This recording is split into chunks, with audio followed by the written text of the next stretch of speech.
స్వార్థపరులైనటువంటి అత్తాకోడళ్ళు కడవల్లో వెన్న దాచుకునేవారు. కృష్ణుడు ఎక్కడొస్తాడో అని. కృష్ణుడు ఏం చేశాడంటే రాని వచ్చాడు, ఓ రాత్రి వచ్చాడు, శుభ్రంగా వెన్నంతా తినేశాడు. వెళ్ళిపోయే ముందు కొంచెం వెన్న కోడలు మూతికి రాసి వెళ్ళిపోయాడు. అత్తగారు పొద్దున లేచి కడవ దగ్గరికి వెళ్ళింది. కడవలన్నీ ఖాళీ. కోడల్ని లేపడానికి వచ్చింది. మూతి మీద వెన్న ఉంది. ఆశిముచ్చా రాత్రి నేను పడుకున్న తర్వాత వెన్నంతా తినేశావా అని ఆ కోడల్ని పట్టు కొట్టింది. ఎక్కడో ఉట్టి కట్టి పెట్టినా తాగేస్తున్నాడని వాళ్ళు ఏం చేశారంటే కుండని చుట్టూ గంటలు కట్టారు. వచ్చి ముట్టుకున్నాడో గంటలు మోగుతాయి, అప్పుడు పట్టుకోవచ్చు అనుకున్నాడు. ఆయన ఏం చేశాడు, పీట వేసుకున్నాడు, రోడ్లు వేసుకున్నాడు, పిల్లల్ని ఎక్కించాడు, ఆ వీపులు ఎక్కాడు, దగ్గరికి వెళ్ళాడు. ఎలా ముట్టుకోవడం, ముట్టుకుంటే గంటలు మోగుతాయి.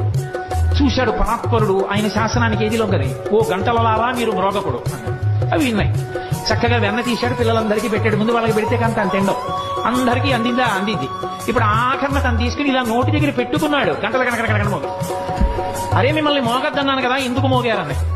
ఏం చెప్పమంటావు పరమేశ్వర, వాళ్ళకి పెడితే ఊరుకున్నా, నువ్వు నోట్లో పెట్టుకుంటే నైవేద్యం అలవాటు గంట మోగడం, అందుకని మోగేశాను.